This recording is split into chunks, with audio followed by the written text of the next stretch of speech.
It's you that I want when it's me and the men them. We have to run from my party girl them. Don't want me children and thing. Me not ready for all them things. Hey y'all, so for part 2, I already started off by doing the first bundle, and now I'm just going to add on the closure. Yeah, so here I am putting the closure onto the cap.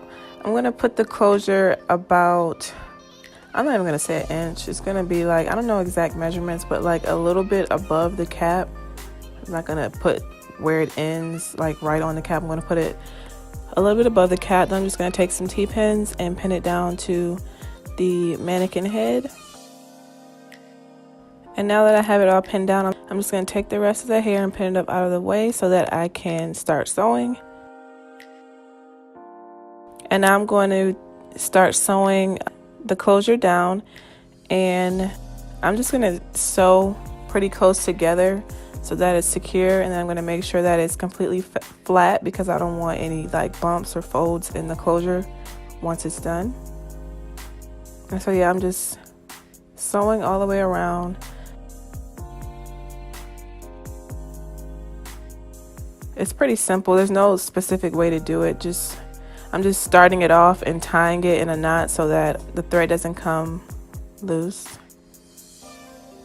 And so yeah, I'm just gonna sew regularly around the whole closure.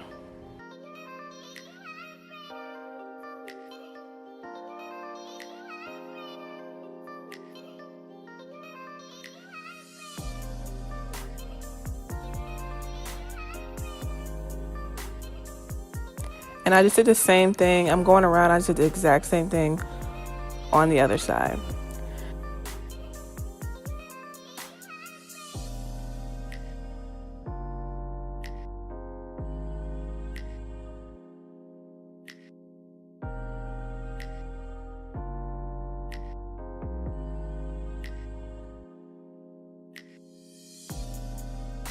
And so here is what it looks like after I finish sewing down the whole closure. And I didn't sew on the elastic band, I sewed through the top layer of it. And so here I'm showing you guys how I start off my tracks. I don't usually go through the track. The only time I go through the track is when I start applying it, when I lay it down the first time. So I'm going through the track for the first part, and then I'm going to put it through the cap. So the needle, the track, I'm going to put it all through the cap.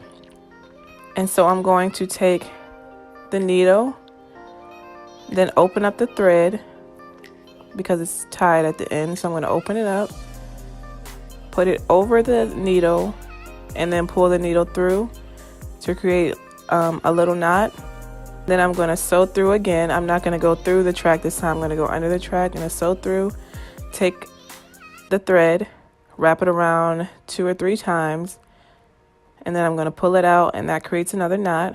And I usually do this when I start laying down the track for the first time or end it.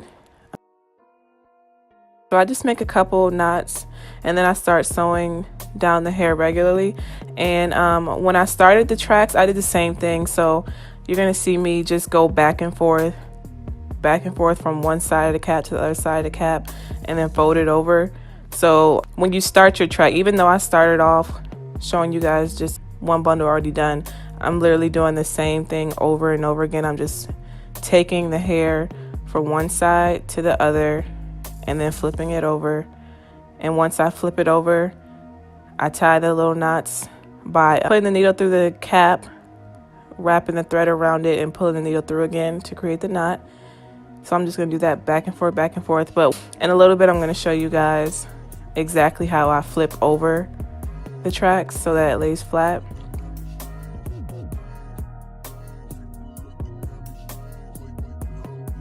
So yeah, I'm just going back and forth, sewing the tracks in, no specific way. And I do also tie a knot in between my tracks. I don't necessarily always do it at the beginning and the end. Sometimes I do it in the middle of me sewing it.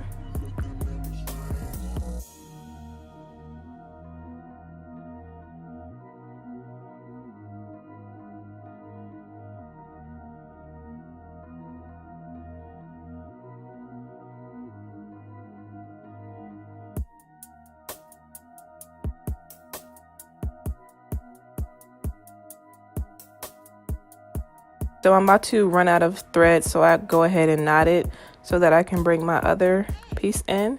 So I'm just finishing off that one, tying some knots. Now I'm going to cut it, and then I'm going to put in my other piece of thread.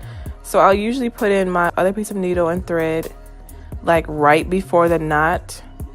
So I would go a little bit above it so that it can be more secure. I'll put it in and tie a knot before the knot I tied before, and then I'll start proceeding on to sew the rest of the hair down. I just do all these things so that my wigs are secure and the thread doesn't come up or anything like that over the time of me wearing it.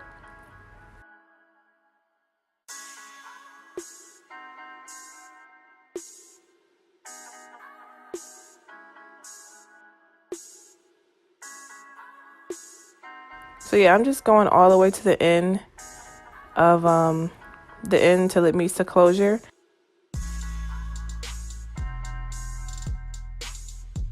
And here I'm going to show you guys how I flip it over.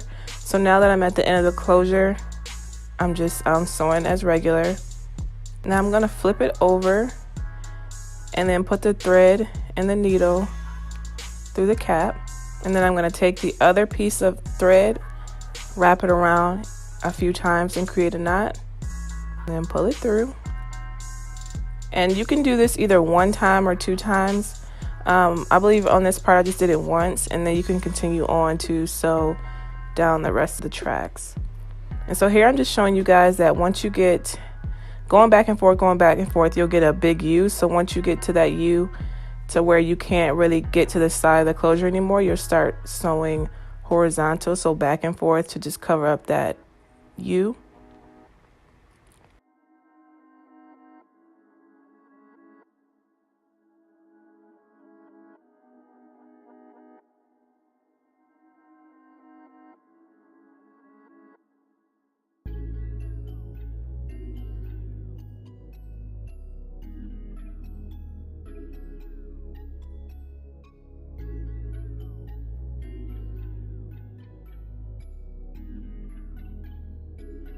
And now that I've finished that, I'm just taking the closure down and showing you guys what it looks like.